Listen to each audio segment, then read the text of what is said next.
SSC পরীক্ষার্থী বীজগণিতের এই এমসিকিউটা তোমাদের জন্য কিন্তু 100% কমন উপযোগী। তো চলো চুপ করে দেখে ফেলি আজকের এই এমসিকিউটা। দেখো এখানে বলছে x = √15 + √16 হলে 1/x এর মান কত। সো আমরা এটা খুব ইজিলি বের করে ফেলবো। 1/x এর মান যদি বের করতে বলে আমরা যে অ্যানসারটা আছে হুবহু লিখে ফেলবো, তবে অবশ্যই তুমি কি করবা, এটার বিপরীত চিহ্ন দিবা। দেওয়ার ক্ষেত্রে অবশ্যই মনে রাখবা যেটা বড় সেটা আগে লিখবা আর যেটা ছোট সেটা পরে লিখবা। এটা সবসময় মাথায় রাখতে হবে।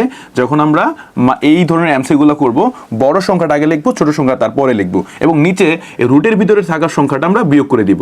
রুটের ভিতরে থাকা সংখ্যাটা আমরা বিয়োগ করে দিব। অনেকে মনে করবা বিয়োগফলটা 1 হয়, তো এটা দিলেই কি না দিলে কি। আমরা পরে এমসিকিউটা করতে গেলে বুঝবো কেন এটার প্রয়োজন আছে। নিচে 1 না দিলেও সমস্যা নেই, না দিলেও সমস্যা নেই।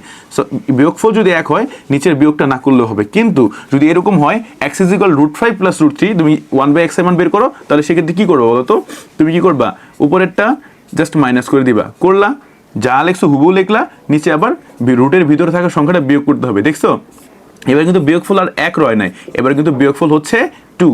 সো মাঝে মাঝে কিন্তু এরকম হতে পারে। তাই তোমরা যেটা করবা, প্রপার নিয়ম হচ্ছে x এর মান দিয়ে যদি 1/x বলে অথবা 1/x দিয়ে যদি x এর মান বের করতে বলে, তোমাকে বিপরীত চিহ্ন বসাতে হবে এবং খেয়াল রাখতে হবে যেন বড় সংখ্যাটা সামনে থাকে এবং রুটের ভিতরে থাকা সংখ্যাগুলো নিচে বিয়োগ করে দিবা। আশা করি এই এমসিকিউটা তোমাদের পরীক্ষায় এবার আসবেই।